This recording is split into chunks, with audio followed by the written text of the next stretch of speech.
Well, admittedly, martial law is one of the darkest moments in Philippine history. Mm.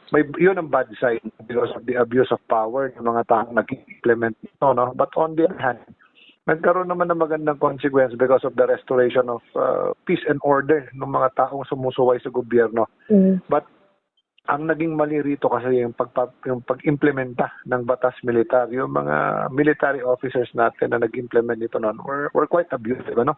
At nagtagal niya ng ilang taon. But for us, siguro let's look at the positive side na hindi na maulit ito mga pang-aabuso ito. And 21 na yan is more commemorative na magamot natin yung sakit ng ating lipunan laban sa korupsyon. Well, alam mo, ang implication is people really want change. So, I think yung mga taong bayan is looking more on the positive side na nitong September 21 occasion na to. Kaya nila if incidental or sinasadya itong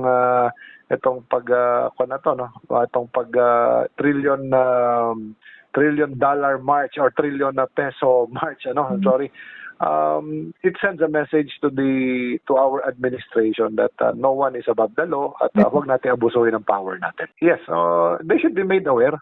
Alam mo, tayo medyo palagpas na tayo sa ating henerasyon, and ang mga kabataan ng next generation na sasalo ng mga problemang ito sa lipunan. Alam naman natin ang korupsyon matagal na sa lipunan yan, and I hope this comes not really to an end, but maiwasan sana yung mga bad consequences ng corruption, because I think the September 21 occasion is an avenue para ma-realize na ano ang masamang epekto ng corruption sa future generation ng Pilipinas. Hindi nalalayo na mangyari sa lipunan natin ito sa sobrang galit. Kung ako lang may pagkakataon na gawin yun, gagawin ko kasi tayo nagtatrabaho ng maayos, ninanakaw yung mga buwis na binabayad natin.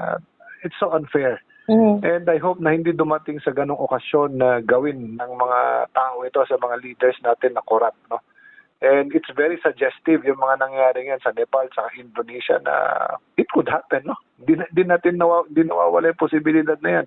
Pag galit ang nangibabaw, hinagpis ang nangibabaw, then it could possibly happen. Sana naman huwag. But mag-ingat tayo dahil pag nagalit ang taong bayan, magiging ibang consequences nito. Alam mo, tayo namili ng mga leaders na nakaupo dyan ngayon sa gobyerno, no? And siguro there's no one to blame kung bakit nandyan sila, kasi tayo ang naghalal sa kanila. Parati kong sinasabi ng politics of patriotism. Alam nating masama na ngayong leader, binoboto natin dahil kumpare natin, kamag-anak natin, kakilala natin. And of course, yung pagbabago manggagaling sa atin. And sana sa September 21, let's not make this an issue na or an opportunity to